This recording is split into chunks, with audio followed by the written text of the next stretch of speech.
I need to know how to fix an Xbox One controller. There are reasons you should have one or more. I don't want to pay for another one.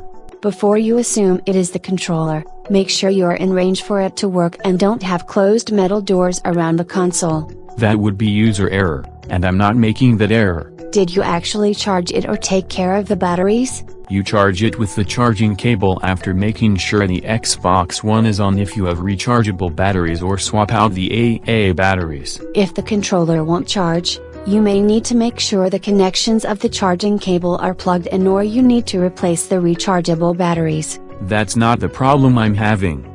Low battery power could explain why it isn't vibrating, isn't reacting as fast as you need. I've had it have problems with software lag and sticking. If the buttons are sticking, you may need to clean around the edges of it with a cotton swab damp with rubbing alcohol. Of course it has to be damp, too much moisture or water that doesn't evaporate, and you short out the electronics. If the controller won't work because you spilled soda on it, you can try to clean around the buttons but risk it not working because the sticky sugar debris sticks to the buttons and controls even worse than the water would. But water would short out the electronics. If you spilled enough water on the controller to short out the control board, you can't fix it, you need a new controller. I'd like to rule out everything I can fix before I do that. If the controller stopped working after a system update, the best solution is to reboot the console. Rebooting the console didn't fix this. I'm assuming you don't need to update the console to fix a software glitch that messed up the controller.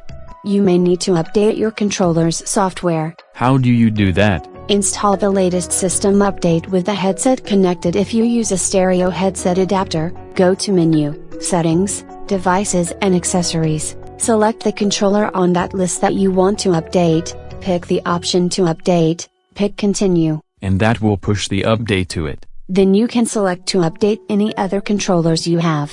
If I had other controllers, I'd be using that instead. You could also make sure the controller is connected to the console wirelessly, also called enrolling it, to make sure it is in sync. How do you do that? You push the Xbox button on the controller to turn it on, push the connect button on the Xbox, then push the connect button on the controller until the Xbox light flashes. It goes solid when it is connected. And if it doesn't, then you know it lacks the power to connect or has a software bug you need to fix via USB update. What if it is a hardware problem? Start shopping for repair kits online or order a repair via the Microsoft Tech Support links.